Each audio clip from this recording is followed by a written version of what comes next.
WhatsApp লারা মারছে বাইসাব আমার বন্ধু ফাডা মাসুদ সে 4 বছর বিদেশ থাইকা কালকে সে দেশ হয়েছে। আজ সকালে দোয়ানো আইয়া সে এত আনন্দিত এবং উৎসাহিত হইয়া কইতাছে দোয়ানের যার যা লাগে সব খাও, সম্পূর্ণ বিল আমি দাম।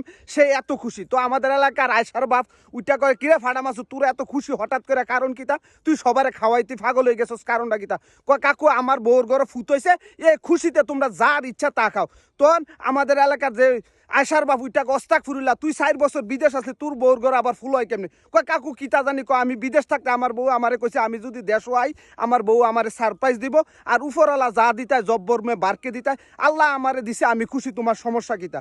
তো আয়সার ভাই কয় অস্তাক ফুরিল্লা, কই আয়সার বাপ সহ দোয়ানের যারা আছিল সবাই বাড়িয়া যা গেছে। তো আমি খেয়ে দিছি। তো আমার বন্ধু ফাডা মাসুদ আমার কয় দোস্ত দেখ আমার ফুট হয়েছে গ্রামের মহল্লার কেউ সহ্য হয় না, সবাই আমার হিংসা করে, আল্লাহ আমারে দিছে, আমি খুশি, তোর যা ইচ্ছা তা খা। তো আমি ভাবলাম যে আমি এলাকার স্বঘোষিত সম্মানিত জ্ঞানী মানুষ হিসাবে আমি যদি না খেলাই আমার বন্ধু রাগ করবো। তো বন্ধুর মন বাঁচিতে যাইয়া আমি সেই রকম একটা খানা দিছি, কারণ মাংনা খানা হাতছাড়া করা ঠিক